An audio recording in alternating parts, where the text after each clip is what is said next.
course, you have to be tolerant, but it all means that you have to get what is the best in this world and the best in the hereafter. This is moderation in Islam. Balanced life, balanced education. Meaning, if you are a good guy in mathematics or economics, you can be as well good in Islam itself, in Islamic knowledge. I'm here as an economist, but I can talk about Islam. This is balanced education. This is moderation Islam. This is not extremism. That means that what is best? If you can be a millionaire, be a millionaire. If you can be a millionaire to help people, those who are poor, do it. Don't hesitate. That is Islam. If you can be a good politician, then do it, so that the Philippines will become among the best in Asia. Unfortunately, the Philippines is now among the least developed countries in the world, not just in Asia. And you imagine how come that this is a dominant Christian country with the best, supposed to be, moral teachings and so on. How come that our country doesn't grow like others, like Malaysia, like Singapore, Indonesia? The reason is because our leadership doesn't have the kind of discipline that they have. So we need some kind of spiritual rethinking. And the Philippines is not just knowledge, because we have the smartest brains in the Philippines. We have the brightest economists at the School of Economics here. Many people from Asia, from Japan, Korea, they come to the Philippines. I used to have classmates from all these advanced Asian countries. But unfortunately, we are the poorest. Vietnam is even better off than us these days. Why? Because our leadership is no good. So we need to teach them what Islam is all about. We need to tell them that cheating is not allowed. We need to teach our Muslim leaders. Much more, if you go to Marawi, if you go to Cotabato, the Muslim cities and places, you find the Muslims troublemakers. Is this Islam? No, this is not Islam. That's why, brothers and sisters, when you see Muslims who are no good, you tell them that we were told that Islam really goes for moral, for the best moral character. Islam doesn't mean killing. But how come that if you go to Marawi, in my case, I'm so much afraid of going there. I'm from Marawi, by the way, but I think to be here in the home. Because I am so much scared that they will kill me there. So I go to some monk, I'm also scared in some monk. So if you go to some monk, you see some people there. They may be thinking that you are very rich, that you are a Chinese guy. They may get you. They may be thinking that you have all the money. So this is a major problem in the United States. So when I try to tell you about the realities in the Philippines, I mean the realities especially in the context of the Muslim population, Muslim communities. We have a major problem, and that's why the aim of da'wah, we can see, وَمَنْ أَحْسَنُ قَوْلًا مِمَنْ دَعَا إِلَى اللَّهِ وَعَمِلَ صَالِحًا وَقَالَ إِنَّنِي مِنَ الْمُسْلِمِينَ. It means that who is better in speech? Who is better in speech than the one who says, who does righteousness, who believes, who does righteousness, and who translates action into reality and says that I am a Muslim. Now, the challenge there is that you must be righteous. You must be righteous, because if you are not righteous, that means you are not a Muslim. You know the hadith that many Muslims will go to the hellfire? They say that the Christians will be divided into ministers. This is according to Prophet Muhammad. The Jews also, the Christians, and the Muslims. The Muslims, as it's now about Islam, will be divided into 73 religious sects.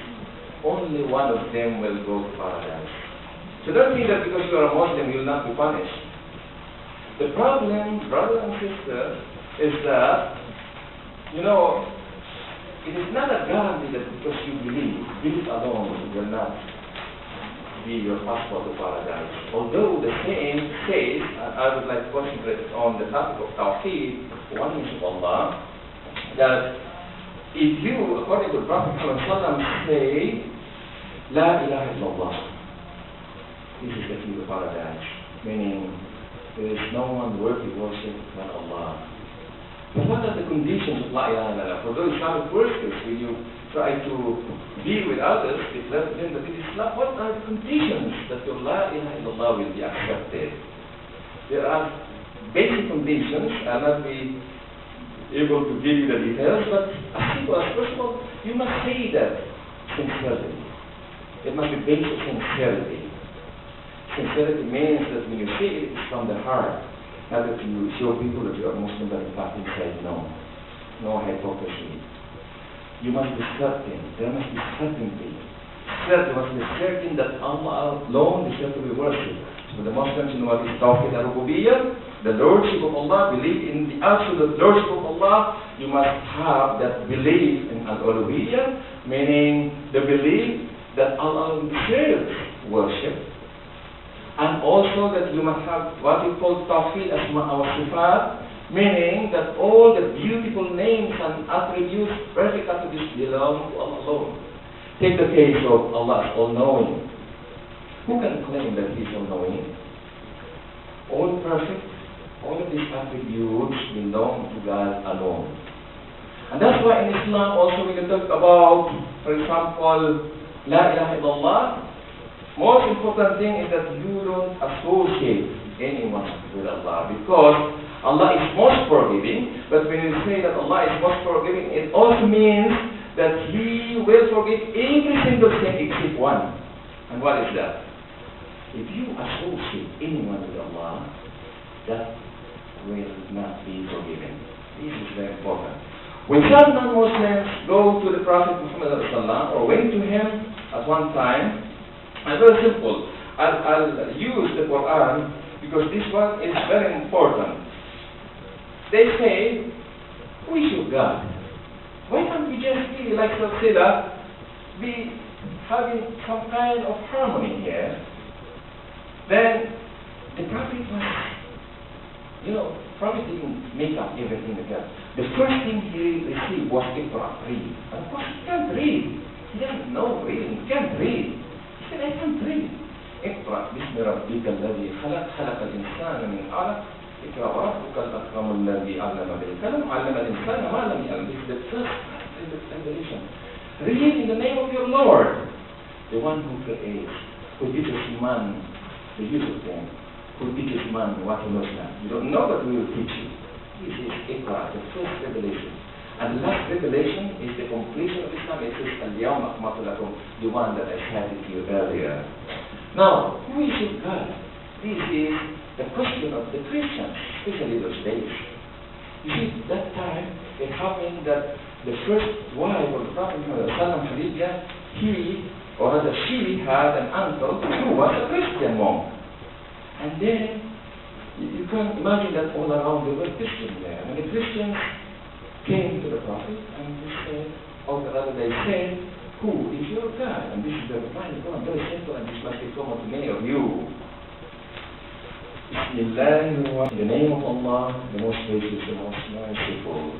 Say, O Muhammad, referring to the Prophet. The revelation is being dictated to the Prophet Muhammad. These are not his words. These are the words of Allah. Say, tell them, through Jibreel, the angel Jibreel, that He is Allah the One. Allah alone is one. Allah who Samad, the self-sufficient. He begets not, nor was He begotten. And this is now, while Islam and Christianity have many common virtues and teachings, commonalities, this is where the major difference is. And this is where there can be no compromise with our Christian brothers and sisters. Because in Islam, God is not begotten, and He does not beget.